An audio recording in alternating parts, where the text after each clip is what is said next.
Hello बच्चों, good morning, नमस्कार। मैं दिनेश कुमार। अपन पढ़ रहे हैं नंबर सिस्टम और नंबर सिस्टम में पढ़ रहे हैं गुणनखंड। गुणनखंडों पे अपन मोटी मोटी बातें सारी कर चुके हैं। नंबर ऑफ फैक्टर्स के बारे में बात कर चुके हैं, सम ऑफ फैक्टर्स के बारे में, गुणनखंडों के संख्या, गुणनखंडों के योग, गुणनखंडों के जो गुणा है प्रोडक्ट, उनकी बातें अपन कर चुके हैं। आज अपन फैक्टर्स पे क्या है, मिसलेनियस क्वेश्चंस करने वाले हैं। बाकी और जो कंसेप्ट्स हैं नंबर सिस्टम के, उनके साथ मिलाकर कैसे इसका यूज हो सकता है, इस तरह के कुछ क्वेश्चंस अपन आज करेंगे। तो अपन स्टार्ट करते हैं क्वेश्चन से। बेसिक बातें अपन पढ़ चुके हैं, बस आज अपन उनका यूज सीखेंगे। तो आप क्वेश्चन पढ़िए। पहला क्वेश्चन से अपन क्या करते हैं, स्टार्ट करते हैं। क्या बोल रखा है क्वेश्चन में, आपको एक संख्या दे दी ABC, एक नंबर दिया, 3 डिजिट नंबर है ABC, उसके 2 फैक्टर हैं। कितने गुणनखंड हैं उसके? 3 अंकों की संख्या ABC, उसके 2 गुणनखंड है, ये बताया। फिर आपको बोला कि 6 अंकों की संख्या ABC 6 डिजिट नंबर जो ABC ऐसे रिपीट करके जो बनेगा ना, इसके जो फैक्टर्स हैं वो कितने होंगे? इसके गुणनखंडों की क्या बतानी है आपको? संख्या बतानी है। 3 अंकों की संख्या ABC है, उसके क्या है? 2 गुणनखंड है। तो अब जो 6 अंकों की संख्या इस प्रकार की बनेगी ABC टाइप की, उसके कितने गुणनखंड होंगे, ये अपन को बताना है। देखिए, 3 अंकों की संख्या है, उसके 2 गुणनखंड हैं। पहले तो आप ये बताओ, जिस संख्या के 2 गुणनखंड होते हैं उसकी कोई खास बात होती है क्या? किन संख्याओं के 2 गुणनखंड होते हैं? तो ये अपन पहले भी पढ़ चुके हैं। जो प्राइम नंबर्स होते हैं, प्राइम नंबर्स के हमेशा क्या होते हैं? 2 ही गुणनखंड होते हैं। 2 के गुणनखंड कौन कौन है? बोलो। 1 और 2, 7 के 1 और 7, 5 के कौन होंगे? 1 और 5। ठीक है, तो अपन को ये पता लग गया कि जो 3 अंकों की संख्या है, इसके 2 गुणनखंड है। तो ये ABC को कैसा नंबर है? बोलो। ABC जो है, ये 3 अंकों की जो भी संख्या है, कैसी संख्या है? ये एक प्राइम नंबर है, ये एक अभाज्य संख्या है। क्योंकि सिर्फ अभाज्य संख्याएं ऐसी होती है जिनके सिर्फ 2 गुणनखंड होते हैं। कंपोजिट नंबर्स के 2 से ज़्यादा गुणनखंड होते हैं। एक के खाली एक ही फैक्टर होता है, वो क्या होता है? वो ना तो प्राइम होता है ना ही कंपोजिट होता है। तो 2 फैक्टर्स वाले जो भी नंबर्स होते हैं वो कैसे होते हैं? प्राइम नंबर्स होते हैं। ठीक है, तो ये जो 3 अंकों की संख्या, ये कैसी संख्या है? प्राइम है। ये अपन को आइडिया लग गया।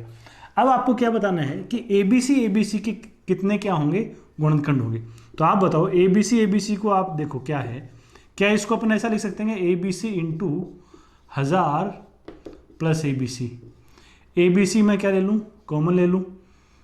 क्या आएगा यहाँ? 1000 प्लस 1। और आपको यदि ध्यान हो तो अपन ने डिजिट चेंज में भी अपन क्या है, इस तरह की एक संख्या पे बात करी थी। रूल्स ऑफ डिविजिबिलिटी पढ़े थे, भाजकता के जब नियम पढ़े थे तब भी इसका अपन ने उपयोग किया था। ये संख्या कैसी बन जाती है?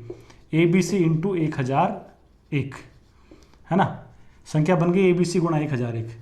यदि किसी के दिमाग में ये कंसेप्ट नहीं आ रहा तो आप देखो, मान लो कोई संख्या है 736। ये क्या है? 7,36,736। तो इसको अपन यूँ लिख सकते हैं ना, 7,36,000 प्लस 736 भी तो कर सकते हो। तो ये अपन ने कॉमन ले लिया, 736, यहाँ 1000, यहाँ पे क्या है? 1 है। इस तरीके से अपन ने संख्या की ब्रेकिंग करी है। अब देखिए, इस संख्या पे गौर करो आप। ABC तो ये है ही। 1001 का क्या मतलब है? ये 1001 के टुकड़े आप पहले भी देख चुके हो, 7 गुणा 11 गुणा 13। अब ये जो भी संख्या ABC है ना, इसके अभाज्य टुकड़े कर दिए। ABC खुद एक प्राइम नंबर है तो और टुकड़े नहीं होंगे। तो ये एक संख्या की पावर 1 है, 7 की पावर भी 1 है, 11 की पावर भी 1 है और 13 की पावर भी क्या है? 1 है। तो इसके जो नंबर ऑफ फैक्टर्स होंगे, वो कितने होंगे? इसके गुणनखंडों की संख्या क्या होगी? आपके पास 7, 11, 13, 3 अभाज्य संख्या है, तो एक और क्या है? ABC प्राइम है, अभाज्य संख्या है, तो उसके टुकड़े नहीं हो सकते। अभाज्य संख्याएं 3 अंकों में भी तो होती हैं, जैसे 101 है, 103 है, 107 है, ऐसे बहुत सारी संख्याएं जो 3 अंकों में भी है और क्या है? अभाज्य हैं। तो इसके टुकड़े और होंगे नहीं। तो अपन इन पावर्स को क्या करते हैं? एक एक बढ़ा देंगे। 1 प्लस 1, 1 प्लस 1, 1 प्लस 1 और 1 प्लस 1। कितने गुणनखंड हो जाएंगे? 2, 2, 2, 2। इसके 16 गुणनखंड हो जाएंगे। यदि ABC के 2 फैक्टर्स है तो इस प्रकार की जो संख्या होगी उसके कितने गुणनखंड होंगे? 16 गुणनखंड होंगे।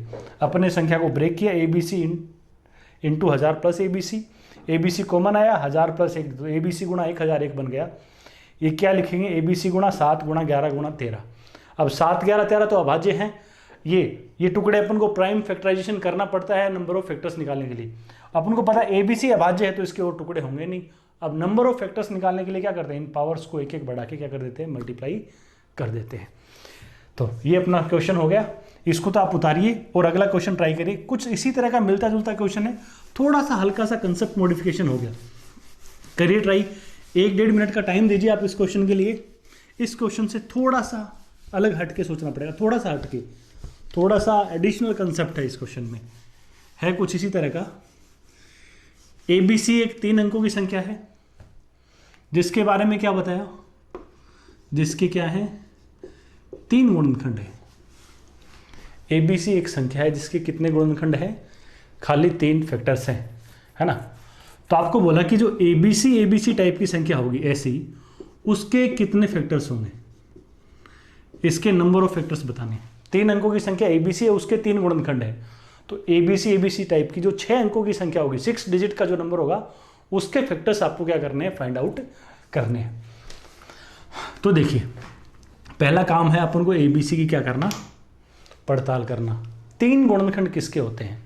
आपको यदि ये फैक्टर्स की सेकंड क्लास जो अपन ने पढ़ी थी, है ना, उसमें आप देखिए अपन ने बात करी थी कि प्राइम नंबर्स जो होते हैं उनके सिर्फ क्या होते हैं, 2 फैक्टर्स होते हैं। लेकिन 3 फैक्टर्स किनके होते हैं, प्राइम नंबर्स के जो स्क्वायर होते हैं उनके हमेशा 3 फैक्टर्स होते हैं। जैसे 2 के फैक्टर्स कौन कौन है, 1 और 2। लेकिन यदि मैं 4 कर दूं, 2 का स्क्वायर कर दूं, है ना, तो कितने फैक्टर्स हो जाएंगे, 1 2 4। 3 के कितने फैक्टर्स हैं, 1 और 3। लेकिन 3 का स्क्वायर यदि अपन 9 करें तो कितने फैक्टर्स हो जाएंगे, 1 3 9, है ना। 25 ले लो भले, 25 के कितने फैक्टर्स हैं, 1 5 और 25। 169 के कौन कौन है, 1 13 और 169। यानी जिस संख्या के 3 फैक्टर्स होते हैं वो संख्या कैसी होती है, जिस संख्या के 3 फैक्टर्स होते हैं वो संख्या कैसी होती है, उसके बारे में अपन क्या कहेंगे कि ये ABC जो है ना, अब अपन यहाँ से बोल सकते हैं इन बातों के बेसिस पे। ABC क्या है, इसके 3 फैक्टर्स कैसी है, ये किसी प्राइम नंबर का स्क्वायर है। अपन ये बोल सकते हैं ना, ABC कैसी संख्या है, किसी प्राइम नंबर का स्क्वायर है। ये अपन को पता लग गया कि ABC जो संख्या है वो किस टाइप की है, वो किसी प्राइम नंबर का स्क्वायर है ना। अब देखिए, अपन को तो ABC के आगे ABC लगा हुआ है, ऐसी 6 अंकों की संख्या बना रखी है। तो इसकी वापस, इसको यदि अपन ब्रेक करें तो ये तो आप जानते हो, ये सीधा ही लिख दो। अब तो मैं पिछले क्वेश्चन की तरह ABC इंटू क्या होगा, 1001 होगा। इतना तो अपन ने पिछले क्वेश्चन में किया ही था, है ना, ABC गुणा 1001। अब ABC के बारे में क्या पता है अपन को, ABC एक ऐसी संख्या है जो किसी प्राइम नंबर का क्या है, स्क्वायर है ना। और वो प्राइम नंबर का जो भी स्क्वायर है वो कैसा है, वो ऐसा है जो 3 अंकों में क्या हो रहा है, आ रहा है। 3 अंकों में भी तो होना चाहिए। जैसे मान लो ये क्या हो सकता है, 3 अंकों में स्क्वायर कौन कौन हो सकते हैं, 100 भी है, 121 भी है, 169 भी है, 196 भी है। लेकिन प्राइम का स्क्वायर होना चाहिए। तो कई सारे प्राइम नंबर्स के स्क्वायर क्या है, 3 अंकों में चले जाते हैं। अब अपन को ये पता लगा ABC किसी प्राइम का स्क्वायर है, तो मैं एक बार यूँ बोल देता हूँ कि ABC किस टाइप का है, P स्क्वायर है, P फॉर प्राइम, कोई प्राइम नंबर का क्या है, स्क्वायर है ABC। तो यानी ये संख्या कैसी होगी, ये P स्क्वायर इंटू 7 गुणा 11 गुणा 13, है ना। तो इस संख्या के टुकड़े, ABC के टुकड़े क्या है, ये किसी प्राइम का स्क्वायर है, तो P स्क्वायर सीधे लग गया। P के टुकड़े नहीं होंगे, P एक प्राइम नंबर है, उसके टुकड़े नहीं होंगे, तो P स्क्वायर रखा जाएगा, 7 गुणा 11 गुणा 13। अब एक चीज़ देखिए, अब यहाँ पे अपने पास 2 पॉसिबिलिटीज़ हैं। अब एक तो क्या है, आपके पास ऑप्शंस भी क्या इस तरीके से इस बार दिए गए हैं, 16 है, 24 है ना, 16 या 24 भी है। तो आप थोड़ा सा सोच भी सकते हो, कई बार कोई जल्दबाजी में उठाए तो क्या करेगा, ऐसा करेगा कि ये बढ़ा देगा 3 गुणा 2 गुणा 2 गुणा 2, उसको 24 नज़र आ जाएगा। लेकिन क्या कहीं 16 की पॉसिबिलिटी नहीं बन सकती क्या, तो उस पर अपन थोड़ा सा विचार करते हैं। देखिए, आप इसको पकड़ो। अब यहाँ अपने पास 2 पॉसिबिलिटीज़ हैं। ये संख्या अपनी हो गई P स्क्वायर गुणा 7 गुणा 11 गुणा 13 होगा। अब P कोई प्राइम नंबर है, उसका स्क्वायर। अब ये जो P है, ये 7 तो हो नहीं सकता, ये अपन मान लेते हैं कि P 11 और 13 नहीं है। P ना तो 11 है और ना ही P क्या है, 13 है। P 3 5 ये तो हो ही नहीं सकता, क्योंकि ऐसा प्राइम नंबर का स्क्वायर है तो 3 अंकों में जिसका स्क्वायर चला जाता हो, है ना। तो एक बार P 11 और 13 के अलावा कोई प्राइम नंबर है, मान लो 17 हो सकता है, 19 हो सकता है, 23 हो सकता है, 29 हो सकता है, इस तरह का 31 भी हो सकता है। तो ये 7 11 13 के अलावा है, तो अपन क्या बोलेंगे, ये संख्या ऐसी रहेगी P स्क्वायर इंटू 7 की पावर 1 इंटू 11 की पावर 1 इंटू 13 की पावर 1। तो इसके नंबर ऑफ फैक्टर्स क्या लिखे जाएंगे, इसके नंबर ऑफ फैक्टर्स क्या लिखे जाएंगे, बोलो, घातों में बढ़ाओगे 2 + 1, 1 + 1, 1 + 1 और 1 + 1, तो 3 गुणा 2 गुणा 2 गुणा 2, क्या बोलोगे, इसके कितने फैक्टर्स हो जाएंगे, 24 फैक्टर्स हो जाएंगे। कब, जब इसके टुकड़े की ABC गुणा 1000, ABC किसी प्राइम का स्क्वायर है, और ये प्राइम कैसा है, ये 11 और 13 के अलावा है। 7 की तो बात ही नहीं कर सकते, क्योंकि 7 का स्क्वायर तो क्या होता है भाई साहब, 2 ही अंकों में रहता है। ये 11 के 13 के अलावा मान लो पी का मान 17 होता, तो ये क्या बन जाता, 17 का स्क्वायर गुणा 7 गुणा 11 गुणा 13। 19 होता तो क्या बन जाता, 19 का स्क्वायर गुणा 7 गुणा 11 गुणा 13। तो अपन नंबर ऑफ फैक्टर्स कैसे निकालते, इसके पावर्स को सबको एक एक बढ़ा के क्या कर देते, मल्टीप्लाई कर देते। तो यहाँ से संख्या कितनी आ जाती, 24 आ जाती। लेकिन यहाँ पे अपने पास क्या 11 और 13 ऐसी संख्याएं हैं। 11 का स्क्वायर भी क्या होता है, 3 अंकों में जाता है, और 13 का स्क्वायर भी तो क्या जाता है, 3 अंकों में जाता है। तो ये पॉसिबिलिटी है ना कि जो ABC है ये पहले से क्या हो, या तो 11 का स्क्वायर हो या क्या रहा हो, 13 का स्क्वायर रहा हो। 11 का स्क्वायर या 13 का स्क्वायर यदि ये होता तो भी तो क्या होते, 3 ही फैक्टर होते ना उसके। तो अपन ये मान के चलेंगे कि यदि पहला केस था, ये पहला केस था कि P 11 और 13 के अलावा कोई प्राइम है। अब क्या है दूसरा केस, P या तो क्या है 11 है या फिर क्या है 13 है। यदि P का मान 11 होगा तो इसकी वैल्यू बोलो क्या आएगी, 11 का स्क्वायर गुणा 7 की पावर 1 गुणा 11 की पावर 1 गुणा 13 की पावर 1। तो क्या हुआ, 7 की पावर 1 गुणा 11 की पावर 2 और 1 कितनी हो जाएगी, 3 गुणा 13 की पावर 1। अब बोलो यहाँ से नंबर ऑफ फैक्टर्स कितने निकालोगे, गुणनखंडों की संख्या क्या आएगी बोलिए, 1 + 1, 3 + 1 और 1 + 1। 2 गुणा 4 गुणा 2 कितने, 16। हाँ 13 होता तो भी इसी तरह की घटना होती, P की वैल्यू 13 लेंगे तो 13 का स्क्वायर गुणा 7 गुणा 11 गुणा 13। तो क्या लिखते, 13 की पावर 3 गुणा 7 की पावर 1 गुणा 11 की पावर 1। तो क्या करते, 3 को 1 बढ़ाते कितना, 4, 2 और 2, तो वापस वही गिनती आ जाती कितनी, 16। तो अपन क्या बोलेंगे, इस तरह की जो संख्या होगी उसके जो नंबर ऑफ फैक्टर्स होंगे वो या तो 24 होंगे या फिर क्या होंगे, 16 होंगे। तो जवाब क्या होगा, 24 भी पॉसिबल है और 16 भी पॉसिबल है। डी अपना जवाब होगा, 16 या 24। हाँ मेंशन कर देता कि ये जो है 121 और 169 के अलावा कोई कुछ और है, या ये मान लो ये बोल देता कि 200 से बड़ा है, ABC बोल देता 200 से बड़ा है। तो 200 से बड़ा होते ही अपन को हिंट मिल गया कि किसी प्राइम का स्क्वायर तो है, लेकिन 13 और 11 के स्क्वायर तो क्या हो गए, 200 से नीचे ही रह गए। तो एक रेंज बता दी तो फिर अपन क्या बोल देते, 24 जवाब हो जाता अपना। हाँ यूँ बोल देता कि ऐसा है कि 200 से छोटा है, तो अपनी मजबूरी इन दोनों में आ जाती, तो अपन फिर क्या बोल देते, 16 बोल देते। फिलहाल ऐसी कोई रेंज बताई नहीं, तो 16 भी हो सकता है और 24 भी हो सकता है। तो इसको आप उतारिए और अगला सवाल पढ़िए। अगले में थोड़ी सी मेहनत और करनी पड़ेगी, बहुत इंटरेस्टिंग क्वेश्चन है, एक तरीके से मैथमेटिकल रीजनिंग टाइप का क्वेश्चन है ये। आपको मैथ्स के साथ साथ रीजनिंग भी इसमें क्या करनी है, अप्लाई करनी है।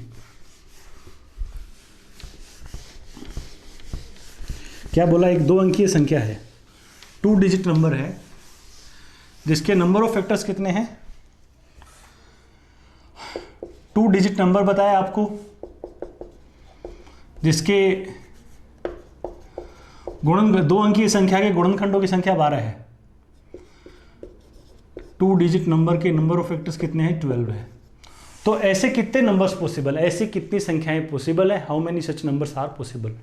यानी 2 अंकों की जो संख्या है ना, उनमें ऐसी कितनी संख्याएं जिनके गुणनखंडों की संख्या क्या होगी, 12 होगी।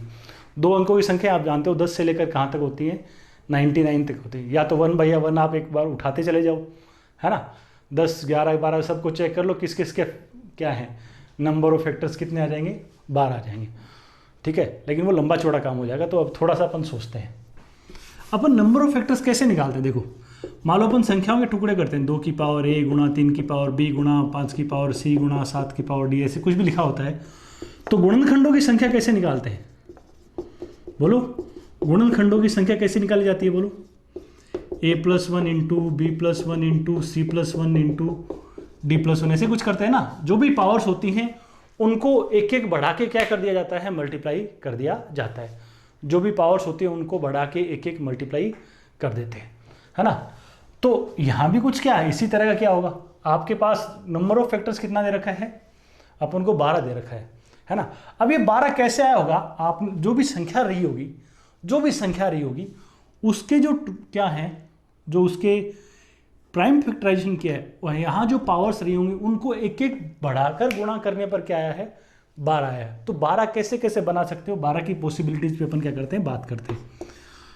मान लो ये बेस 2 ही होते, तो 12 कैसे कैसे बना सकते हो, या तो आप 1 गुणा 12 बना सकते हो, 2 गुणा 6 करके 12 बना सकते हो, या 3 गुणा 4 करके 12 बना सकते हो। बाकी 4 गुणा 3 तो वही की बात हो गई ना, शिफ्ट किया बस खाली।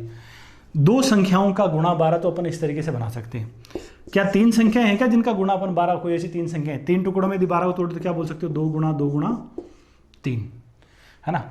और यदि अपन बात करें 4 संख्याओं में तोड़े तो 12 को तोड़ सकते हैं 4 संख्याओं के गुणा के रूप में।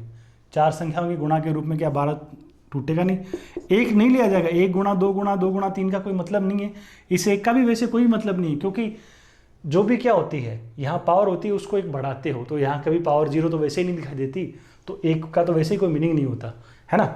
तो 12 के अपन इस तरीके से टुकड़े कर सकते हैं, या तो 12 दो संख्याओं गुणा करके बना सकते हो, या 12 3 संख्याओं को गुणा करके अपन ने ऐसे बनाया होगा। तो दो संख्याओं को लेकर अपन पॉसिबिलिटीज एक बार चेक करते हैं, है ना। ये आपके दिमाग में कि अपन इन पावर्स को एक क्या कर देते हैं, बढ़ा देते हैं। अपन 1 बाय 1 इसके जो केस हैं वो देखते हैं। नंबर ऑफ फैक्टर्स कैसे निकालते हैं बोलो, पावर्स को बढ़ा जाता है, a+1 b+1 c+1 ऐसे ही, है ना, ये करते हैं। अब 1 गुणा 12 है, यानी एक तरीके से 12 फैक्टर्स है, तो ये कैसे आ सकता है, किसी संख्या पे कितनी पावर लगी हो, कोई बेस पे 11 पावर लगी हुई हो, कोई संख्या है वो ऐसी हो, जो भी नंबर है ना अपना n, वो कैसा हो, 1 की पावर 11, 2 की पावर 11 हो सकता है, 3 की पावर 11 हो सकता है। बोलो 2 की पावर 11 होता तो गुणनखंड कितने बोलते, 11 + 1 12 बन जाते ना। लेकिन 2 की पावर 11 की वैल्यू कितनी है, इसकी वैल्यू 2048 है। 2 की पावर 10 तक मैं मान के चल रहा हूँ, आपको याद होगी 2 की पावर 10 1024 होती है, तो ये तो क्या होगी, आगे चलेगी। आप तो 2 ही अंकों में बात कर रहे हैं ना। 3 की पावर 11, 5 की पावर 11, ये तो क्या बहुत ज़्यादा ही बड़ी होंगी, तो इस तरह की तो कोई संख्या बनेगी नहीं, क्योंकि एक तो लिया ही नहीं जाएगा। 11 है तो 11 + 1 किया होगा। ऐसी संख्याओं के कितने फैक्टर्स हो सकते हैं, 12 हो सकते हैं, 11 + 1 करके। तो इस केस से तो अपन को कोई भी संख्या नहीं मिलेगी, 1 गुणा 12 वाले केस से, है ना। 1 गुणा 12 वाले केस से अपन को कोई संख्या नहीं मिल पाएगी।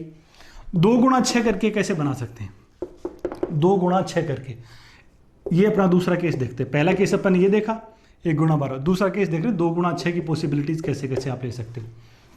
देखो 2 गुणा 6 है तो पावर कैसी रही होगी, संख्या ऐसी रही होगी ना, एक बेस पे तो पावर कितनी लगी हुई हो, 1 लगी हुई हो, और दूसरे बेस पे कितनी पावर लगी हुई हो, 5 लगी हुई हो।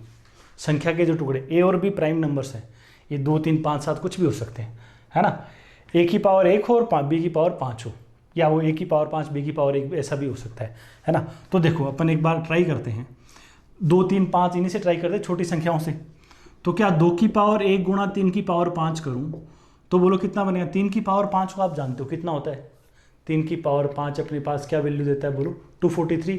243 को 2 से गुणा कर दोगे तो कितना आ जाएगा, 486। ये तो 3 अंकों में चलेगी तो संख्या बनेगी नहीं।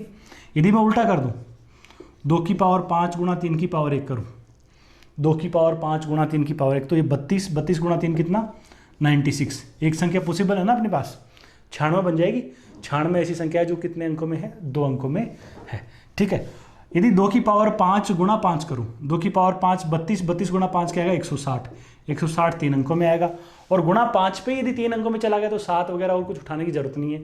और यदि 3 की पावर 5 ही आपको 3 अंकों में लेके जा रही तो 5 की पावर 5 या 7 की पावर 5 लेने की भी जरूरत नहीं है।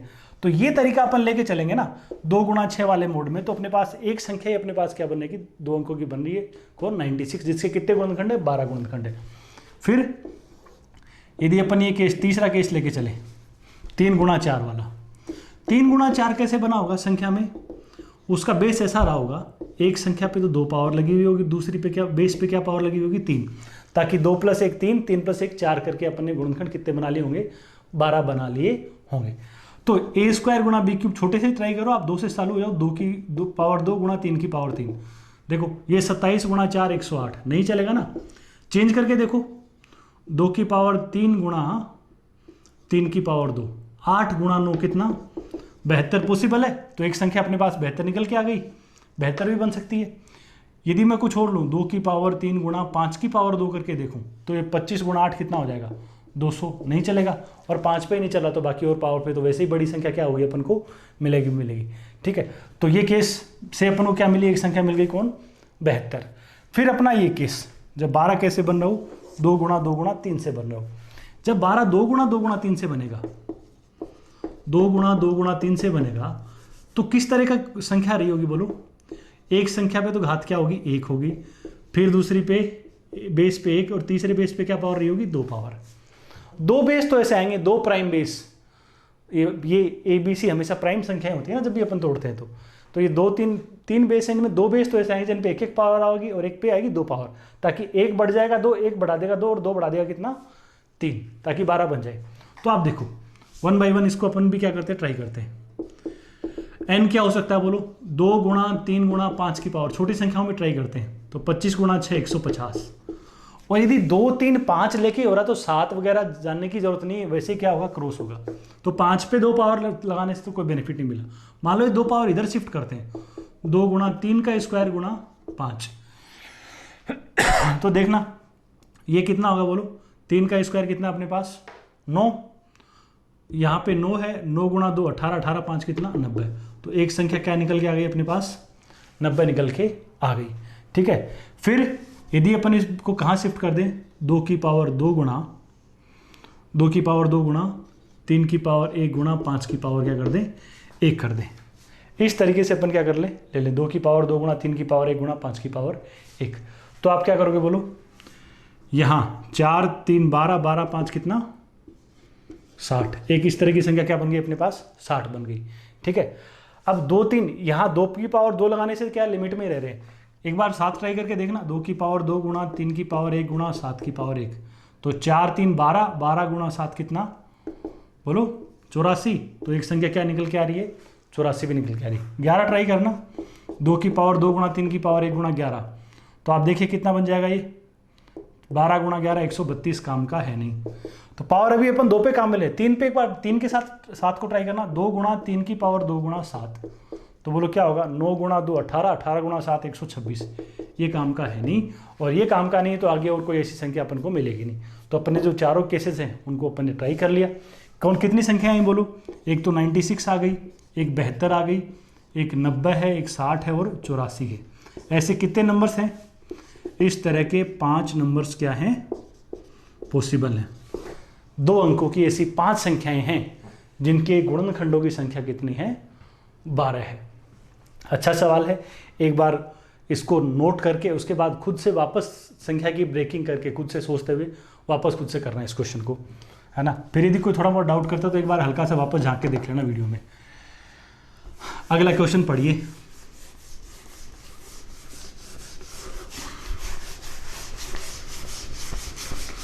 अगले में बेटा क्या बोला, एक संख्या है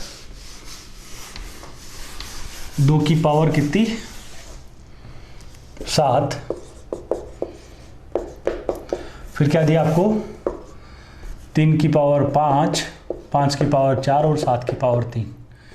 इसके ऐसे कितने गुणनखंड हैं, इस संख्या के ऐसे कितने गुणनखंड हैं जो 20 से तो डिवाइड होने चाहिए, जो 20 से डिवाइड होते हो। सिर्फ इतना बोलता तो ये पुराना क्वेश्चन होगा जो अपन पढ़ चुके हैं, है ना। लेकिन उसमें 32 का भाग नहीं जाना चाहिए और उसमें 25 का भाग नहीं जाना चाहिए।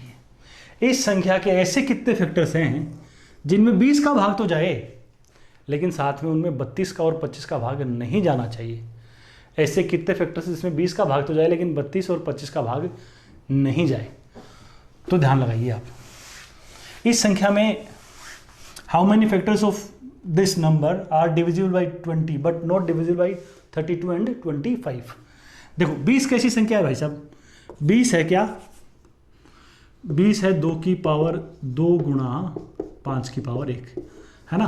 तो 20 की जरूरत पूरी करने के लिए 2 की पावर 2 तो कम से कम काम में लेंगे ना इसके टुकड़ों में से, और 5 की पावर 1 तो अपन को काम में लेनी पड़ेगी। 32 कैसे बनता है, 32 बनता है 2 की पावर 5 से, है ना। 25 बनता है 5 की पावर 2 से। यदि उस गुणनखंड में 2 की पावर 5 आ गई, 2 की पावर 5 आ गई तो 32 से डिवाइड होगा, 5 की पावर 2 आते ही क्या हो जाएगा, वो 25 से डिवाइड होगा। तो अपन को कुछ ऐसा करना है कि 20 की ज़रूरत तो क्या हो जाए, पूरी हो जाए, और इन दोनों की ज़रूरत पूरी ना हो, ऐसे काम करते हुए चलना है इसके फैक्टर्स पे। तो आप देखिए 20 की ज़रूरत पूरी करने के लिए 2 को काम में लेने के तरीके क्या होंगे। 2 की पावर 2 तो कम से कम आपको काम में लेनी पड़ेगी ना। 2 की पावर 1 यदि आप लेते हो उस गुणनखंड में तो क्या होगा, वो संख्या क्या हो पाएगी, 20 से डिवाइड नहीं हो पाएगी क्योंकि उसमें 2 की पावर 2 प्रेजेंट नहीं होगा। तो 2 की पावर 2 तो चाहिए ही चाहिए।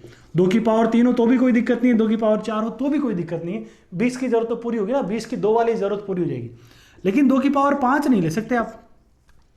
2 की पावर 5 को ले सकते, क्योंकि यदि आपने उस गुणनखंड में 2 की पावर 5 ले लिया तो उसमें ये जरूरत तो पूरी हो रही होगी 20 की 2 की, लेकिन वो 32 से भी क्या हो जाएगा, डिवाइड हो जाएगा।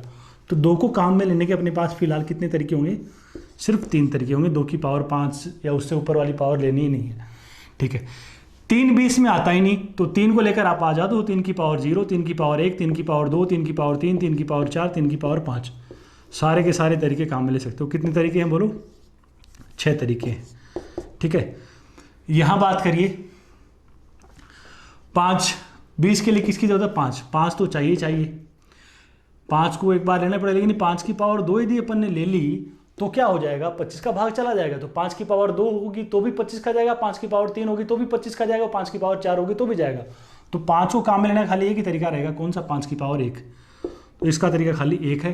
5 की पावर 2 या उससे बड़ी इसलिए नहीं ले सकते क्योंकि उसमें 25 का भाग चला जाएगा। 7 20 में है नहीं, तो 7 को लेकर आप आज़ाद हो। 7 के चारों तरीके क्या ले सकते हो, उस संख्या में ले सकते हो, कोई टेंशन नहीं होगी।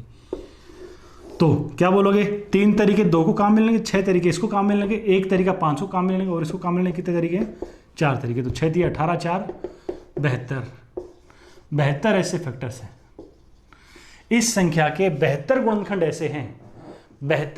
ऐसे हैं जो 20 से तो डिवाइड हो रहे हैं, लेकिन 32 और 25 से डिवाइड नहीं हो रहे हैं।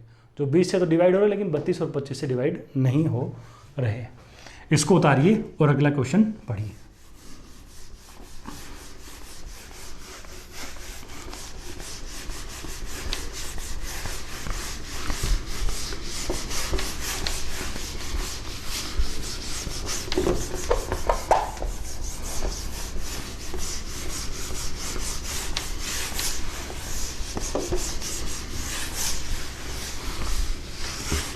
यदि आप इसको उस अप्रोच से करने जाएंगे ना कि आप 20 का भाग जा रहा है लेकिन 32 का नहीं जा रहा, फिर 25 का नहीं जा रहा, तो उनका एलसीएम लेके बात करने लग जाओ तो क्वेश्चन क्या भारी भरकम हो जाएगा। आपको वेन डायग्राम वाला कंसेप्ट इसमें घुसाना पड़ेगा, तो लेंथी फंसेगा। उससे बढ़िया है घात तोड़ो, खत्म करो, कोई टेंशन नहीं है ना इस तरह क्वेश्चन में। आगे देखिए अगला क्वेश्चन क्या है। एक संख्या n, बड़ी से बड़ी संख्या, वह बड़ी से बड़ी संख्या बताइए, वह बड़ी से बड़ी संख्या बताइए n, जो क्या है, सॉरी n नहीं बतानी, आपको ऐसे बताया है क्वेश्चन में। n एक बड़ी से बड़ी संख्या है जो फैक्टोरियल 40 को पूरा पूरा क्या करती है, डिवाइड करती है, और उसके खाली कितने फैक्टर्स हैं, 3 फैक्टर्स हैं, ठीक है। तो n-1 के गुणनखंडों की संख्या बतानी है। n is the largest number that divides 40 factorial 40 and has 3 factors, had only 3 factors, तो find the number of factors of n-1। तो n एक ऐसी संख्या जो बड़ी से बड़ी है एंड इसके कितने फैक्टर्स हैं, 3 फैक्टर्स हैं, और ये 40 के फैक्टोरियल को क्या करती है, पूरा पूरा डिवाइड करती है। तो आपको क्या करना है, n-1 के जो फैक्टर्स हैं ना उनकी गिनती बतानी है। n एक बड़ी से बड़ी संख्या है जिसके 3 गुणनखंड और फैक्टोरियल 40 को पूरा पूरा डिवाइड करती है, तो n-1 के गुणनखंडों की संख्या बतानी है। देखो जिस संख्या के 3 गुणनखंड होते हैं ना, जिसके 3 गुणनखंड होते हैं उसकी खास बात क्या होती है, n के पास क्या है, n के 3 फैक्टर्स हैं, है ना। अब ये बात अपन कई बार काम में पीछे भी क्लास में आ चुकी है, आज अभी जो अपना दूसरा क्वेश्चन था आज का उसमें भी ये बात की। n के पास 3 फैक्टर, तो n क्या होगा, n क्या होगा, n क्या होगा, स्क्वायर होगा किसका, square of A prime number. n कैसी संख्या होगी, किसी अभाज्य संख्या का क्या होगा, स्क्वायर होगा। n कैसी संख्या होगी, किसी अभाज्य संख्या का क्या होगा, स्क्वायर होगा, क्योंकि अभाज्य संख्या के प्राइम नंबर्स के जो स्क्वायर होते हैं, अभाज्य संख्या का पूर्ण वर्ग है ना। n अभाज्य संख्या का पूर्ण वर्ग है, तभी जाके इसके कितने फैक्टर्स होंगे, 3 फैक्टर्स। ये दूसरे क्वेश्चन में भी अपन ने सीखा, पहले भी एक क्लास में अपन बात कर चुके हैं। अब देखो 1 2 3 से लेकर 40 के फैक्टोरियल का क्या मतलब है बोलो, 38 39 और 40। अब कौन कौन सी अभाज्य संख्याओं के स्क्वायर क्या करते हैं, इसको डिवाइड करते हैं, वो आप देखिए, है ना। जो भी संख्या है इसमें 2 बार या उससे ज़्यादा प्रेजेंट मिल जाएगी वो डिवाइड करते हैं। इसमें 2 का स्क्वायर भी है, 3 का स्क्वायर भी है, 5 का स्क्वायर भी है, 7 का भी है, 11 2 बार आएगा क्या, 1 से 40 तक में, 11 में आएगा, 22 में आएगा, 33 में आएगा, 13 भी आएगा, है ना। तो इसमें 11 का स्क्वायर भी प्रेजेंट है, 13 भी क्या है, प्रेजेंट है, 17 का स्क्वायर 17 में आएगा, 34 में आएगा, 19 का स्क्वायर भी क्या है, इसमें प्रेजेंट है, इसमें 19 का स्क्वायर भी प्रेजेंट है। क्या इसमें 23 का स्क्वायर प्रेजेंट है? क्या 40 में 23 का स्क्वायर है? क्या इसको 23 का स्क्वायर डिवाइड करता है? क्या 23 का स्क्वायर उसी चीज को डिवाइड करेगा जहां 23 दो बार प्रेजेंट होगा। 1 से लेकर 40 तक के गुणा में 23 कितनी बार आएगा? खाली एक ही बार। 19 कितनी बार आ गया? 19 दो बार आ गया। 19 कहाँ कहाँ आ गया? 19 में आ गया और 38 में आ गया। 19 दो बार आ गया इसमें, 19 में एक बार, 19 में एक बार, 38 में। तो आपको 19 का स्क्वायर क्या हो गया? मिल गया। और सबसे बड़े प्राइम का स्क्वायर कौन होगा? फिर 19 ही होगा। तो आप क्या बोलोगे? n कौन होगा? n 19 का स्क्वायर होगा। कौन हो जाएगा? 361। n के ऐसे 3 फैक्टर्स वाले मान तो बहुत सारे हो सकते हैं, लेकिन n का बड़े से बड़ा मान क्या होगा? 19। अरे बड़ी से बड़ी अभाज्य संख्या का स्क्वायर लेना पड़ेगा जो 40 के फैक्टर को डिवाइड करता है। तो n 19 का स्क्वायर जिसका मान 361। तो आपको क्या बोला है? n-1 के फैक्टर्स, n 361 माइनस 1। 360 के गुणनखंडों की क्या बतानी है? संख्या बतानी है। तो 360 के गुणनखंडों की संख्या के लिए क्या करोगे? 360 के टुकड़े आप करना जानते ही हो, इस पर अपन ज़्यादा बात नहीं करेंगे। पढ़े लिखे मान के मैं आपको ये लिख रहा हूँ डायरेक्ट। कितने फैक्टर्स होंगे? नंबर ऑफ फैक्टर्स क्या लिखोगे? 3 + 1, 2 + 1 और 1 + 1। 4 3 2 कितना? 24। n-1 के कितने गुणनखंड होंगे? n-1 के 24 क्या होंगे? फैक्टर्स होंगे। इसको आप उतारिए और अगला सवाल ठंडे दिमाग से पढ़िए, सोचिए। इस सवाल में आप 2-3 मिनट तक का टाइम दीजिए आराम से, कोई दिक्कत नहीं है। अच्छा सवाल है, पहली बार टाइम देना है इस सवाल के लिए। आपने एक बार टाइम दे दिया, उसके बाद पेन चलाने की भी जरूरत नहीं है, दिमाग चलाने की भी जरूरत नहीं होगी। आप बस खाली क्वेश्चन पढ़ेंगे और ऑप्शन में टिक मारेंगे। ऐसा सवाल है, पहली बार में बहुत अच्छा सवाल है। लेकिन ये सवाल पहली बार में बहुत अच्छा सवाल है। 2-3 मिनट का टाइम आपको देना पड़ेगा, समझ आ जाएगा, खत्म हो जाएगा। क्या बोल रखा है क्वेश्चन में? देखिए पढ़िए आप। आपको बोला है कि कितने आदमी हैं? 360 आदमी है ना? 360 आदमी हैं, 360 पर्सन है। उनको कितनी टॉर्च दे दी गई? 360 टॉर्च दे दी। 360 आदमी, उनको 360 टॉर्च दे दी गई। हर टॉर्च पे 1 से 30 तक क्रमांक, 1 से 360 तक क्रमांक लिखा गया है। फिर क्या बोला? बंद टॉर्च दी गई है ना? पहला आदमी जो आता है वो क्या कर देता है? हर टॉर्च को ऑन कर देता है, हर टॉर्च को चालू कर देता है। दूसरा आदमी आता है वो क्या करता है? हर दूसरी टॉर्च को की अवस्था बदल देता है, हर दूसरी टॉर्च की अवस्था बदल देता है। मतलब जो चालू होगी तो बंद कर देगा, बंद होगी तो चालू कर देगा। तीसरा आदमी हर तीसरी टॉर्च की अवस्था, हर तीसरी टॉर्च पे जाएगा और उसकी अवस्था चेंज कर देगा। चालू होगी तो बंद कर देगा, बंद होगी तो चालू कर देगा। यही क्रम चलता रहता है, ठीक है। सभी आदमियों की बारी जब आ जाएगी तो उसके बाद ऐसी कितनी टॉर्च होंगी जो चालू अवस्था में क्या होंगी? मिलेंगी। ये आपको क्या करना है? बताना है। 360 पर्सन्स है, they are given with 360 torches. कैसे दी गई है? टॉर्चेज पे मार्किंग कर रखी है 1 to 360, है ना। फर्स्ट पर्सन क्या करता है? First person switch each torch on, है ना। हर टॉर्च को क्या करता है? ऑन करता है। Second person change the status of every second torch. Third person changes the status of every third torch and so on. यही क्रम क्या करता है? आगे चलता चला जाता है। तो लास्ट में हर बंदे के टर्न के बाद कितनी टॉर्चेज क्या होंगी? चालू मिलेंगी, आपको बताना है। शुरुआत में टॉर्चेज क्या थी? बंद टॉर्च थी। तो आप देखिए, फर्स्ट पर्सन आएगा, वो क्या करेगा? देखते हैं। शुरुआत में बंद टॉर्च सारी की सारी मान लो लाइन से 360 टॉर्च पड़ी हुई है ना। पहला बंदा आएगा, हर टॉर्च की को ऑन कर देगा, क्योंकि शुरुआत में बंद पड़ी है तो वो जाके क्या कर देगा? ऑन कर देगा। तो पहली घटना में क्या हो गई? सारी की सारी टॉर्चेज क्या हो गई? बोलो, ये सभी टॉर्चेज को क्या कर देगा? ऑन कर देगा, ठीक है। दूसरा बंदा आएगा, हर दूसरी टॉर्च की अवस्था क्या कर देगा? चेंज कर देगा। हर दूसरी टॉर्च की अवस्था क्या कर देगा? चेंज कर देगा। हर दूसरी कौन कौन सी, है ना। दूसरा हर दूसरी यानी दूसरी टॉर्च, ये टॉर्च नंबर है ना। दूसरी, चौथी, छठी, आठवीं, 356, 358, 360। हर दूसरी टॉर्च की अवस्था चेंज करेगा। पहले ये बंद पड़ी थी, क्या कर देगा? इनको इसने, सॉरी, पहले बंद पड़ी थी, पहले बंदे ने चालू कर दिया, इसने इन टॉर्चेस को क्या कर दिया? बंद कर दिया। तीसरा बंदा क्या करेगा? थर्ड पर्सन क्या करेगा? वो तीसरी टॉर्च को छेड़ेगा, छठी को छेड़ेगा, 9वीं को छेड़ेगा, 12वीं 18वीं कहाँ तक, 354 357 और 360 तक, है ना।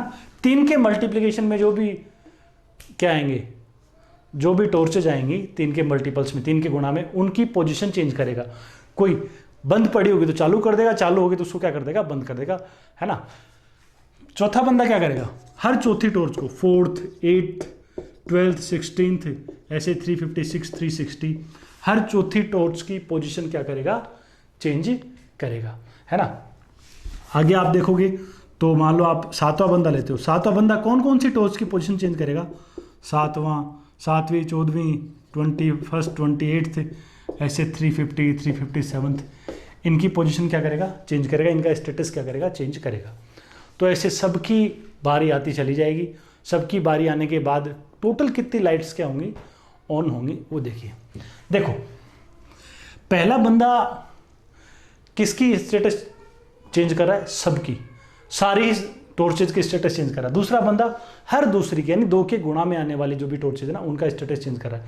तीसरा बंदा 3 के गुणा में आने वाली जो टॉर्चेज है उनका स्टेटस चेंज कर रहा है। चौथा बंदा 4 के मल्टीपल्स यानी जिन संख्याओं में 4 का भाग जा रहा है ना उनका स्टेटस क्या कर रहा है, चेंज कर रहा है। पांचवा बंदा जिन संख्याओं में, जिन टॉर्च नंबर में 5 का भाग जा रहा है, जो 5 से डिवाइड हो रहे हैं उनका स्टेटस चेंज कर रहा है। सातवां बंदा 7 के मल्टीप्लिकेशन में जो टॉर्च नंबर है उनका स्टेटस क्या कर रहा है, चेंज कर रहा है ना।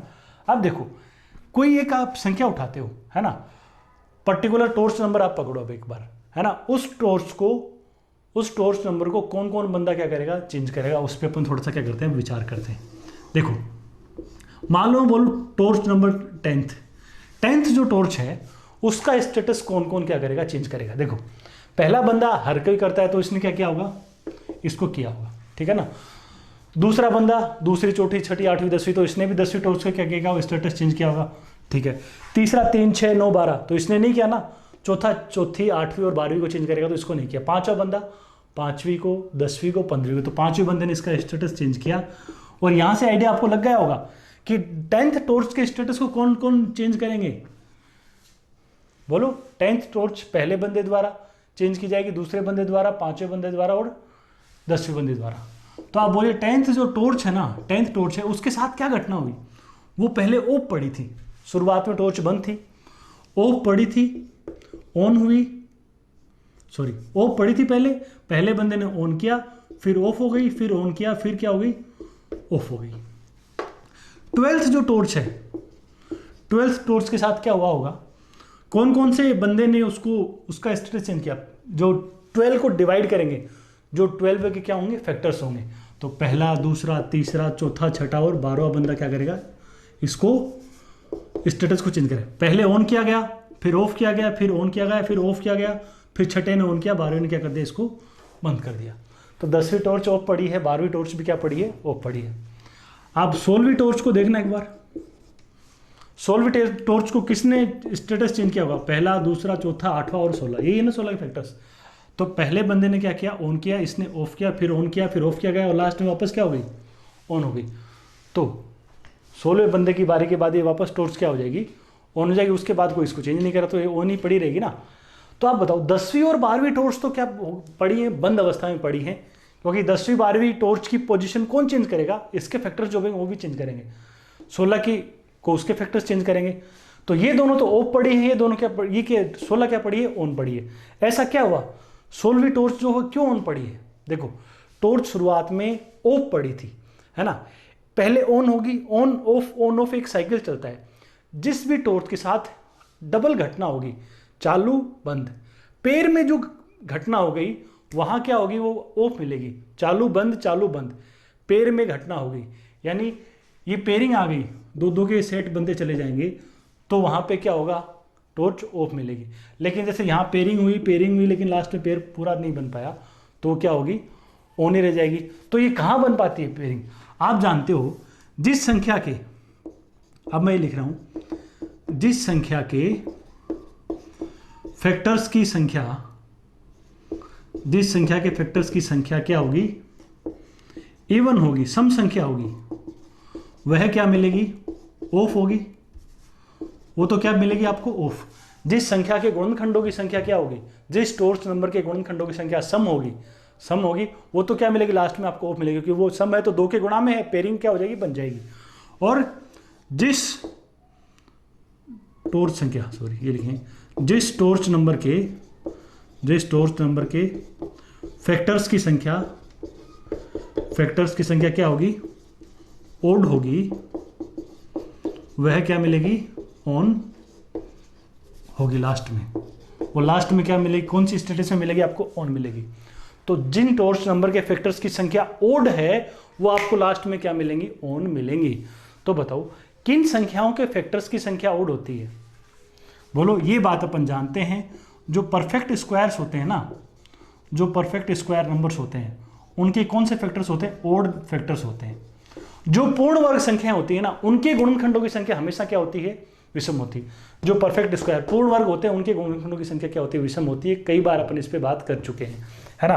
तो बताओ पूर्ण वर्ग संख्या कौन कौन सी है, बोलो। 1 का स्क्वायर, 2 का स्क्वायर, 3 का स्क्वायर से लेकर कहां तक, 17 का स्क्वायर, 18 का स्क्वायर, 19 का स्क्वायर, 20 का स्क्वायर। देखना 19 का स्क्वायर 361 होता है, तो इतनी टोर्च है ही नहीं। 18 का स्क्वायर 320 होता है, 24 होता है। तो 1 से लेकर 360 तक कितनी पूर्ण वर्ग संख्याएं हैं, 18 पूर्ण वर्ग संख्याएं हैं। तो आपको लास्ट में जब आप देखोगे तो आपको कितनी टोर्च ऑन मिलेंगी, 18 टोर्च ऑन मिलेंगी। कौन कौन से टोर्च नंबर, ये वाले torch number, 1 number, 4 number torch, 9 number torch, 16 number, 289, 324 torch. जो परफेक्ट स्क्वायर नंबर, जिन टोर्चेस का नंबर जो परफेक्ट स्क्वायर है वो टोर्च आपको ऑन मिलेंगी और बाकी क्या मिलेंगी, ऑफ मिलेंगी। क्योंकि जिसके गुणनखंडों की संख्या विषम है उसका स्टेटस लास्ट में ओड टाइम्स क्या होगा, चेंज होगा, यानी लास्ट में वो क्या मिलेंगे, आपको ऑन मिलेंगे। ठीक है, तो ये अपने क्वेश्चन का जवाब हो गया। आगे अब कोई फर्क नहीं पड़ता, मान को बोल 500 आदमी 500 टोर्च, तो कुछ नहीं करना, 500 से पहले कितने क्या है परफेक्ट स्क्वायर से खत्म, 1000 आदमी 1000 टोर्च, क्या फर्क पड़ता है ना। 1000 से पहले के परफेक्ट स्क्वायर आपको क्या कर देने, बता देने हैं। इसको आप उतार लीजिए और अगला सवाल पढ़िए।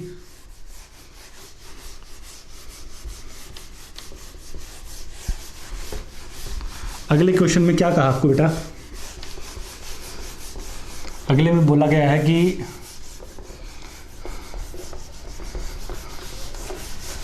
पढ़िए, सवाल ट्राई करिए।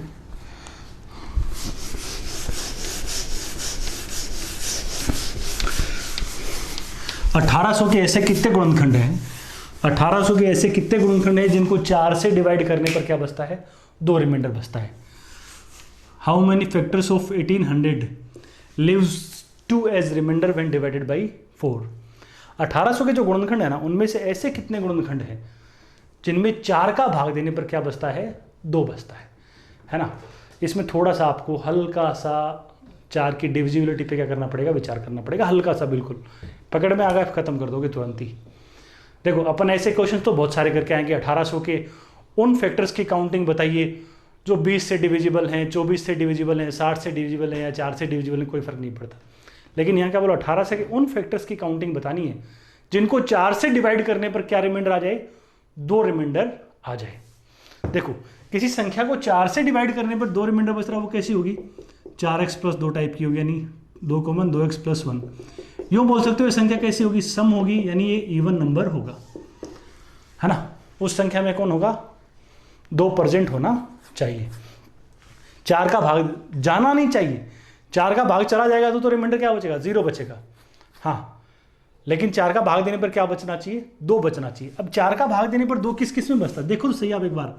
2, 4, 6, 8, 10, 12 सम संख्या लिख रहा हूं मैं, है ना। यहाँ 2 रिमाइंडर बचेगा, यहाँ पूरा चला जाएगा, 2 बचेगा, फिर पूरा चला जाएगा, फिर 2 बचेगा, फिर पूरा चला जाएगा। यानी जो इवन नंबर्स होते हैं ना, लगातार इवन नंबर्स की आप बात कर रहे होते हो तो इवन नंबर्स में या तो 4 से डिवाइड हुआ या 4 से डिवाइड करने पर क्या बचता है, 2 रिमाइंडर बच जाता है। 2 ही घटनाएं होती हैं। तो 1800 के जो फैक्टर्स हैं उनमें कुछ 4 से डिवाइड होने वाले फैक्टर्स भी, लेकिन वो आपको नहीं लेने, आपको तो वो लेने हैं जिनको 4 से डिवाइड करने पर क्या बचे, 2 रिमाइंडर बच जाए। 4 से डिवाइड करने पर 2 रिमाइंडर बच जाए तो ऐसी होगी, यानी संख्या इवन होगी। इवन है तो उस संख्या में 2 तो प्रेजेंट होना चाहिए। ये बात होती है कि उस संख्या में कौन प्रेजेंट होना चाहिए, 2 प्रेजेंट होना चाहिए। जिस संख्या में 4 का भाग देने पर 2 बचता है वो एक सम संख्या होगी। 4 का भाग देने पर जिसमें भी 2 बचता है ना, वो संख्या हमेशा क्या होती है, सम संख्या होती है। वो हमेशा इवन नंबर होती है, तो उसमें 2 होना चाहिए, यानी उस फैक्टर में 2 तो होना चाहिए, लेकिन 4 नहीं होना चाहिए। 2 तो हो ताकि वो सम संख्या हो, है ना, लेकिन 4 होते क्या होगा, वो संख्या 4 से डिवाइड हो जाएगी। तो उस फैक्टर में क्या बोलेंगे अपन, उस फैक्टर में 2 तो होना चाहिए, 2 तो हो लेकिन 4 ना हो। 1800 के क्या बोला, उन गुणनखंडों की गिनती बतानी है जिनमें 4 का भाग देने पर 2 बचता हो। जिन संख्याओं में 4 का भाग देने पर 2 बचता है वो संख्याएं कैसी होती हैं, सब सम संख्याएं होती हैं। 2 को ले लो, 6 को ले लो, 10 को ले लो, 14 को ले लो, सब की सब सम संख्याएं होंगी ना। विषम संख्याओं में 4 का भाग देते तो 1 और 3 बचते हैं। 4 का भाग देने पर देखो क्या क्या बचता है, या तो 0, 1, 2 या 3। तो सम संख्या में 0 बचेगा या क्या 2 बचेगा, और विषम संख्याओं में 4 का भाग देने पर 1 और 3 बचते हैं। ये आप देख सकते हो संख्या उठा के, है ना। तो 4 का भाग देने पर 2 जब भी बचता है तो वो संख्या सम होनी चाहिए, है ना। सम होनी चाहिए तो उस संख्या में 2 होना चाहिए, यानी उस फैक्टर में 2 तो हो, लेकिन 4 नहीं होना चाहिए। उसमें यदि 4 होगा तो फिर तो 4 का भाग ही चला जाएगा, है ना। जैसे आप देखो 10 में, देखो 10 में 4 का भाग देने पर 2 क्यों बचा, क्योंकि 10 है 2 गुणा 5, तो इसमें 2 तो है, लेकिन यदि एक बार 2 और होता, 4 हो जाता तो फिर तो भाग ही चला जाता, 20 बन जाता ये, है ना। तो 2 होना चाहिए लेकिन 4 नहीं हो। तो बस आप 1800 को तोड़ दो 2 की पावर 3 गुणा 3 की पावर 2 गुणा 5 की पावर 2, ऐसे टुकड़े करने हैं। इस तरीके से आपको फैक्टर्स लेने हैं कि उसके फैक्टर्स में 2 तो हो लेकिन 2 की पावर 2 नहीं होना चाहिए। तो आपको किसको काम लेना है, 2 की पावर 1 को काम में लेना है। 2 काम में लेना खाली एक ही तरीका हो, 2 की पावर 1। 3 का 4 से कोई लेना देना है तो 3 को काम में लेने के तीनों तरीके आप काम में ले सकते हो। 3 की पावर 0, 3 की पावर 1, 3 की पावर 2। 2 का एक ही तरीका काम में लेना है, 3 के तीनों तरीके, 5 के भी तीनों तरीके आप क्या ले सकते हो, काम में ले सकते हो, कोई टेंशन नहीं है। 4 का कोई सीधा लेना देना नहीं है। तो 2 प्रेजेंट है, 2 को काम लेने का एक तरीका, इसका 3 तरीका और इसका 3 तरीका। ऐसे कुल कितने फैक्टर्स हो जाएंगे, ऐसे 9 फैक्टर्स हो जाएंगे। 1800 के जो भी गुणनखंड है ना, उनमें से 9 गुणनखंड ऐसे हैं जिनमें आप 4 का भाग लगाओगे, जिनमें आप 4 का भाग लगाओगे तो क्या शेषफल बचेगा, 2 शेषफल बचेगा। ये है, तो इसको आप क्या कर लो, नोट कर लो। आप इसको आप एक और तरीके से भी निकाल सकते हो। 1800 के सम गुणनखंड निकालो। 1800 के सम गुणनखंड कितने हैं वो निकाल लीजिए। सम गुणनखंड यानी उनमें 2 होगा, है ना। और उनमें से कुछ गुणनखंड ऐसे भी होंगे सम गुणनखंडों में जो 4 से डिवाइड होंगे, उनको क्या कर दो आप, माइनस करके भी क्या कर सकते हो, निकाल सकते हो।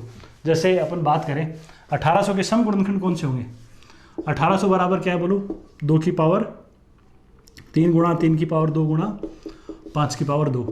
तो इवन फैक्टर्स कितने 18 के, बोलिए 3 गुणा 3 गुणा 3 कितना ले होगे बोलो, 27। यही करते हैं ना अपन इवन फैक्टर्स में।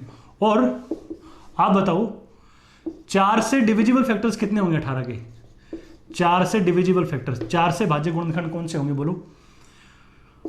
4 के लिए 2 की पावर 2 काम में लेनी, 2 की पावर 3 काम में लेनी, तो 2 के 2 तरीके, इसको बढ़ा 2 और 1 3, और इसके भी 3 तरीके, तो 18।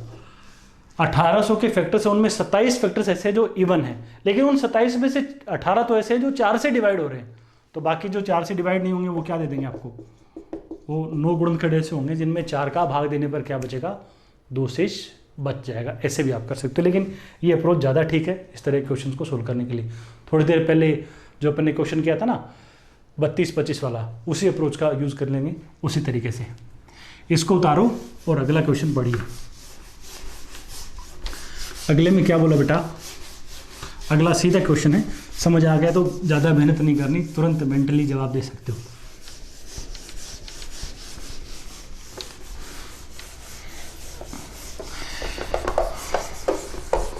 आपको बोला कि n स्क्वायर के ऐसे कितने गुणनखंड है, n स्क्वायर के ऐसे कितने गुणनखंड है जो क्या है, n से छोटे हैं, जो n से कितने क्या है, छोटे हैं। n स्क्वायर के ऐसे कितने गुणनखंड है जो n से क्या है, छोटे। How many factors of n square are less than n, if n बराबर कितना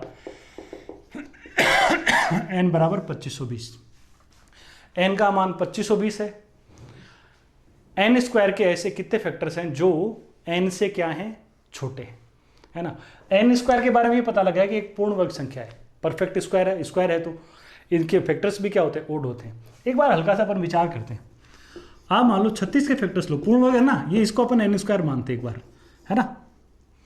36 ले लिया, n स्क्वायर का मान एक बार 36 ले लिया।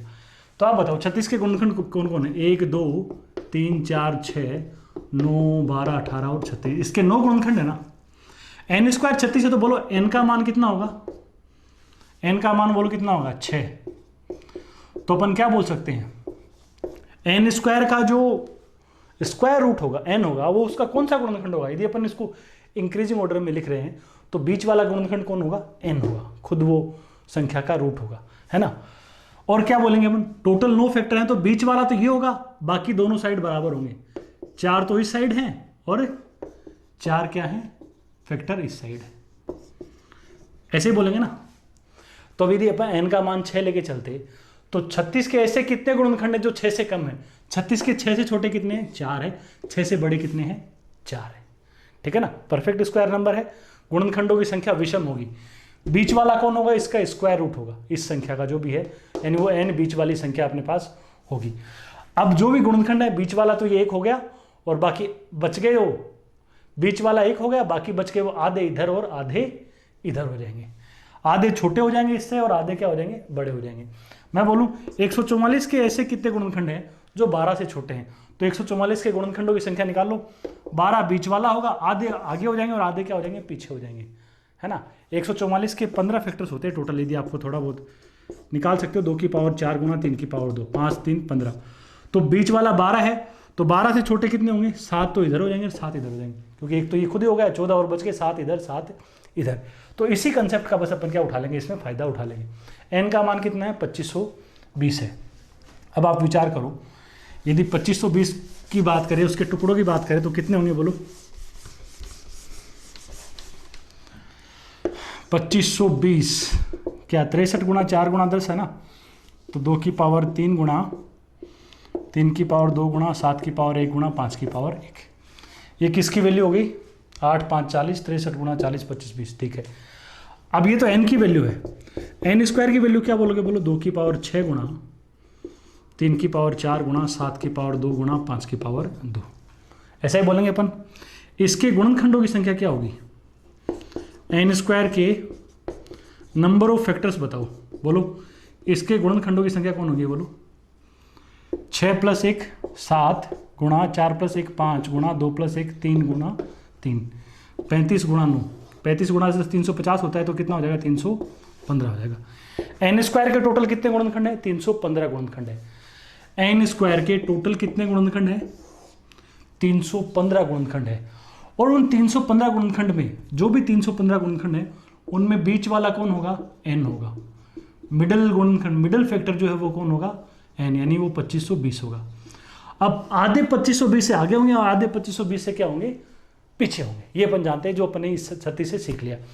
अब 315 है तो 315 में से एक तो ये खुद 2520 हो ही गया ना, तो बाकी कितने बचे, 315 - 1 314 बचे। और ये 314 गुणनखंड कैसे हैं, आधे इससे आगे होंगे आधे इससे पीछे होंगे। तो 314 के 2 हिस्से कर दो, 157 तो क्या होंगे, n से लेस है, छोटे हैं, और 157 क्या है, अधिक है। 157 अधिक हैं और 157 क्या है, कम है या छोटे हैं। तो अपन n स्क्वायर के कितने गुणनखंड है जो n से छोटे हैं, n स्क्वायर के n से 2520 से छोटे कितने गुणनखंड, 157 गुणनखंड ऐसे हैं जो छोटे हैं। बड़े कितने हैं, 157 ऐसे हैं जो उससे क्या होंगे, बड़े हो जाएंगे। इसका बीच वाला गुणनखंड को होता है, यदि इनको इंक्रीजिंग ऑर्डर में लिखें तो बीच वाला कौन होगा, n स्क्वायर का फैक्टर n ही हो जाएगा। आधे फिर आगे आधे पीछे। इसकी तर्ज पे क्या कर दिया, सोल्व कर दिया। इसको उतार लो। और अगला भी इसी क्वेश्चन टाइप का ही क्वेश्चन है, बस थोड़ा सा उसको मॉडिफाई और कर दिया। क्या बोला है, n स्क्वायर के ऐसे कितने गुणनखंड हैं जो n से क्या है, छोटे हैं, जो n से क्या है, छोटे हैं, but are not factors of n। n square के ऐसे कितने गुणनखंड हैं जो n से छोटे हैं लेकिन n के गुणनखंड नहीं है। n स्क्वायर के ऐसे कितने छोटे हैं जो n से छोटे हैं लेकिन n से भाज्य नहीं है, n के गुणनखंड वो नहीं है। और n बराबर क्या दे रखा है, 360। How many factors of n square are less than n and are not factors of n। n की वैल्यू 360।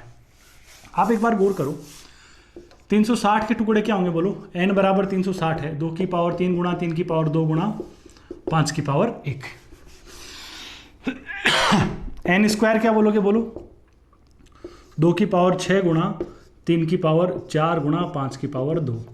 और इसके नंबर ऑफ फैक्टर्स क्या बोलोगे, नंबर ऑफ फैक्टर्स क्या कहेंगे बताइए आप, 6 + 1 इंटू 4 + 1 इंटू 2 + 1 है ना, 7 गुणा 5 गुणा 3 105। n स्क्वायर के कितने गुणनखंड है, 105 गुणनखंड है। तो आपको ये बताना है कि 105 में से ऐसे कितने जो n से छोटे हैं, यानी 360 से छोटे हैं और 360 के गुणनखंड नहीं होने चाहिए वो। अब आप गौर करो एक बार, n स्क्वायर के जो भी गुणनखंड होंगे ना, वो टोटल कितने गुणनखंड है, n स्क्वायर के 105 गुणनखंड है। बीच वाला गुणनखंड कौन है n स्क्वायर का, मिडिल फैक्टर, बीच वाला फैक्टर कौन है n, या n बोल दो या 360 बोल दो। तो 105 थे, 105 में से एक तो ये हो गया है ना, बाकी क्या होंगे, 360 से छोटे कितने गुणनखंड है, पिछले क्वेश्चन की तरह ही बात करें तो 105 में से एक घटाया 105 माइनस 1 कितना 104। 104 गुणनखंड ऐसे होंगे जो इसके अलावा हैं, n के अलावा। n स्क्वायर के 105 गुणनखंड है, एक तो खुद ये बीच वाला 360 हो गया या n हो गया, बाकी है 104। तो आधे 52 तो क्या होंगे, छोटे होंगे, और 52 क्या होंगे, इससे ज्यादा होंगे। n स्क्वायर के 52 ऐसे गुणनखंड होंगे जो n से छोटे हैं और 52 ऐसे होंगे जो ज्यादा हैं। लेकिन आपसे सिर्फ इतना ही नहीं बोला कि कितने छोटे हैं, इतना बोलता कि n स्क्वायर के कितने गुणनखंड n से छोटे हैं, कितने फैक्टर्स n से कम है, तो अपन बोल देते 52, पिछले क्वेश्चन जैसा बन जाता। लेकिन इस बार एक कंडीशन और डाल दी, n स्क्वायर के ऐसे कितने गुणनखंड है जो क्या है, जो n से छोटे हैं लेकिन n के फैक्टर नहीं होने चाहिए, वो n के गुणनखंड नहीं होने चाहिए। अब बताओ n कौन है, 360 है ना, 360 है बराबर 2 की पावर 3 गुणा 3 की पावर 2 गुणा 5 की पावर 1 है। तो n के गुणनखंडों की संख्या कितनी है बोलो, n के गुणनखंडों की संख्या बोलो, 3 + 1 2 + 1 और 1 + 1 4 3 2 कितना बोलेंगे 24।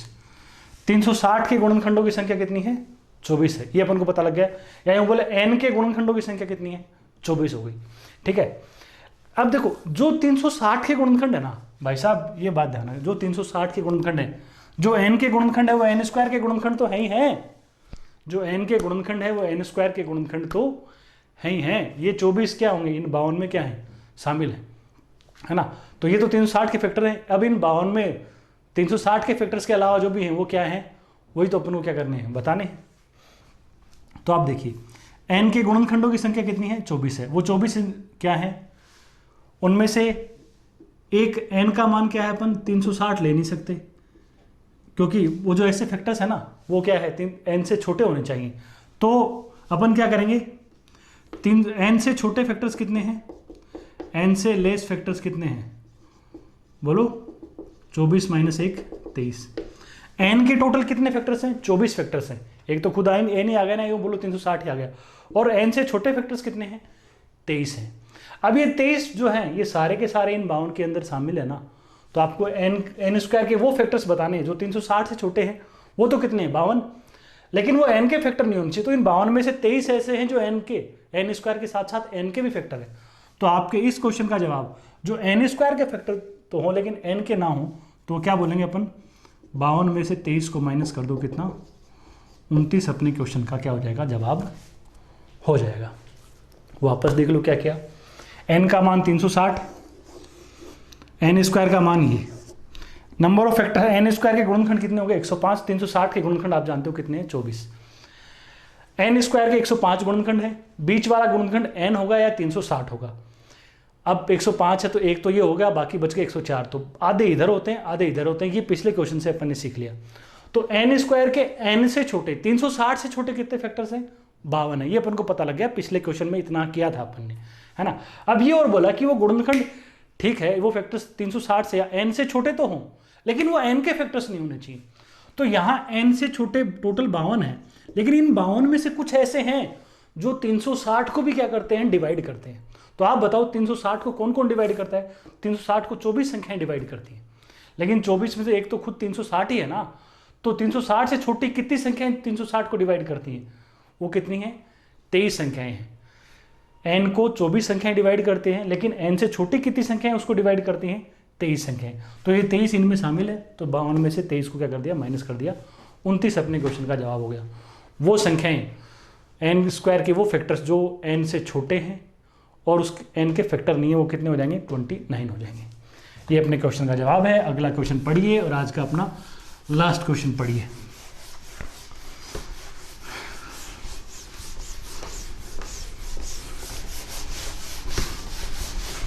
क्या है इस क्वेश्चन में, आपको बोला कि x के कितने प्राकृत मानों के लिए, for how many natural values of x के कितने प्राकृत मानों के लिए 7x square plus 7x4 plus 13x square plus 14400 x square से भाज्य है, x स्क्वायर से डिविजिबल है। For how many natural values of x is this is divisible by x square. देखो ये चीज है ना, ये आइटम एक्स स्क्वायर से क्या होना चाहिए, डिवाइड होना चाहिए। इस तरह के क्वेश्चन अपन एक बार पहले भी किया अपन ने, जो अपनी नंबर्स फैक्टर्स की पहली जो क्लास थी, वहाँ जब नंबर ऑफ फैक्टर्स निकाल रहे थे तब अपन ने बात करी थी कि x के कितने मानों के लिए 13x प्लस 120 x से पूरा पूरा डिवाइड होता है, आपको याद हो तो। उसी तर्ज का क्वेश्चन है, बस थोड़ा सा इसको स्क्वायर मोड में ले गए अपन। देखो x के कितने मानों के लिए, x एक नेचुरल नंबर है, यानी 1 2 3 4 इनमें से कोई है। ये आइटम x से क्या होना चाहिए, x स्क्वायर से डिवाइड होना चाहिए। देखो x स्क्वायर से इसको डिवाइड करते हो तो रिमाइंडर 0 आता है, इसको डिवाइड करते हो तो रिमाइंडर क्या आता है, 0 आता है। ये पूरा आइटम x स्क्वायर से डिवाइड कब माना जाएगा, ये पूरा आइटम x स्क्वायर से डिवाइड कब माना जाएगा, ये तो डिवाइड होता ही है, क्योंकि x की पावर 4 है तो x स्क्वायर से कटेगा, x स्क्वायर है तो भी x स्क्वायर से कटेगा। तो यदि 14400 ये x स्क्वायर से डिवाइड हो जाएगा तो क्या बोल देंगे कि ये पूरी संख्या एक्स स्क्वायर से डिवाइड हो रही है। तो अपन बोलेंगे 14400 एक्स स्क्वायर से डिवाइड होगा, या यूँ बोल सकते हैं एक्स स्क्वायर क्या होना चाहिए, 14400 का फैक्टर होना चाहिए। एक्स स्क्वायर 14400 का फैक्टर होना चाहिए। अब 14400 है क्या बोलो, ये 144 गुणा 100 है ना, 16 होता है, इसमें 4 होता है तो 2 की पावर कितनी हो जाएगी, 6, 9 है तो 3 की पावर 2, 25, 5 की पावर 2। ये 14400 क्या कर लिया अपन ने, फैक्टर्स कर लिए, है ना। एक्स स्क्वायर ऐसा है 14400 का फैक्टर, और एक्स स्क्वायर क्या है, एक परफेक्ट स्क्वायर है ना, पूर्ण वर्ग हो गया ना ये। तो आप बताइए ना 14400 को कितने परफेक्ट स्क्वायर डिवाइड करते हैं, एक्स स्क्वायर 14400 को डिवाइड करेगा, एक्स ऐसा है कि उसका स्क्वायर 14400 को डिवाइड करना चाहिए। तो 14400 को कितनी संख्याओं के स्क्वायर डिवाइड करते हैं, तो एक तरीके से क्वेश्चन यही बन गया ना कि 14400 के जो फैक्टर्स हैं उनमें से ऐसे कितने हैं जो परफेक्ट स्क्वायर हैं। 14400 को कितनी पूर्ण वर्ग संख्याएं डिवाइड करती हैं, या उनके फैक्टर्स में से कितने ऐसे हैं जो परफेक्ट स्क्वायर हैं, वो बताना है। तो बोलो परफेक्ट स्क्वायर के लिए क्या क्या लेते हैं, 2 की पावर 0, 2 की पावर 4, 2 की पावर 2 की पावर 4, 2 की पावर 6, 3 की पावर 0, 3 की पावर 2, 5 की पावर 0, 5 की पावर 2। इसको काम में लेने के तरीके कितने बोलो, 4, इसके 2 और इसके 2। इसका फॉर्मूला भी अपन बात कर चुके हैं, कितने बोलेंगे, 16। एक्स स्क्वायर के कितने मान हो सकते हैं, 16। तो एक्स के कितने मान हो जाएंगे, 16, जो भी परफेक्ट स्क्वायर फैक्टर्स है। यदि इंटीजर बोल देता तो एक्स की वैल्यू, जैसे यहाँ पे देखो एक्स स्क्वायर के मान कौन कौन हो जाएंगे, 1 भी हो जाएगा, 4 भी हो जाएगा, 9 भी हो जाएगा, 16 भी हो जाएगा, आगे और भी कई संख्याओं के, 25 भी एक परफेक्ट स्क्वायर है जिसको क्या करता है, डिवाइड करता है। तो ये एक्स स्क्वायर के मान है, तो एक्स के मान क्या होंगे, 1 2 3 ऐसे होते चले जाएंगे, है ना। नेचुरल बोला है तो ये होंगे। यदि इंटीजर बोलता तो माइनस वाले भी चल जाते हैं, तो क्या कर लेते, -1 -2 ये सब भी क्या हो जाते, चल जाते। लेकिन यहाँ नेचुरल बोला है तो एक्स स्क्वायर की 16 वैल्यूज है, तो एक्स की भी क्या वैल्यू हो जाएंगी, 16 वैल्यूज हो जाएंगी। तो एक्स के ऐसे 16 मान है ताकि एक्स स्क्वायर इस आइटम को पूरा पूरा डिवाइड करे। वापस देख लो क्या किया, ये चीज़ एक्स स्क्वायर से डिवाइड होना चाहिए, तो ये तो पहले से ही डिवाइड हो रहा है, ये भी एक्स स्क्वायर से डिवाइड हो रहा है क्योंकि यहाँ प्रेजेंट है। तो 14400 एक्स स्क्वायर से डिवाइड होना चाहिए, तब जाके ये पूरा सामान डिवाइड होगा। यानी एक्स स्क्वायर, अब यदि 14400 एक्स स्क्वायर से डिवाइड होगा तो यानी क्या बोलोगे, एक्स स्क्वायर क्या होगा, 14400 का गुणनखंड होगा, फैक्टर होगा। तो 14400 के ऐसे कितने गुणनखंड हैं जो एक्स स्क्वायर टाइप के हैं, यानी जो पूर्ण वर्ग टाइप के हैं। तो इसके पूर्ण वर्ग गुणनखंडों की संख्या निकालनी कितनी है, 16 है। 16 अपना जवाब। ये अपनी फैक्टर्स की बातें क्या हो गई, कंप्लीट होगी। मेरे एंड से गुणनखंड क्या हो गए, कंप्लीट हो गए। आपके एंड से गुणनखंड कंप्लीट कब माने जाएंगे, फैक्टर्स कंप्लीट कब माने जाएंगे, जब ये पांचों जो लेक्चर हुए हैं पिछले पांचों, ये आपके अच्छे से अटेंड किए हुए हैं। और जो प्रैक्टिस फैक्टर्स जब स्टार्ट हुआ था तो उसके पहले वीडियो के फैक्टर्स के पहले वीडियो के डिस्क्रिप्शन में जो क्वेश्चंस वाली सीट है उसके सारे क्वेश्चंस आप अच्छे से सोल्व कर पाएंगे। तब आपके एंड से क्या हो जाएगा, फैक्टर भी कंप्लीट हो जाएगा। तो आप मस्त पढ़ते रहिए। कोई यदि डाउट आए उन क्वेश्चंस में तो आप कमेंट में लिख देना, मैं वहाँ पे क्या है जो उसका सॉल्यूशन है या तो छोटा वीडियो वहाँ कमेंट में डाल देंगे या उसका कोई लिंक है वो वहाँ पे अपलोड कर दिया जाएगा। तो बाकी आप मस्त पढ़ते रहो। नेक्स्ट क्लास में मिलते हैं अपन नंबर सिस्टम से कोई और नए मुद्दे के साथ में। थैंक यू, धन्यवाद, शुभ दिन।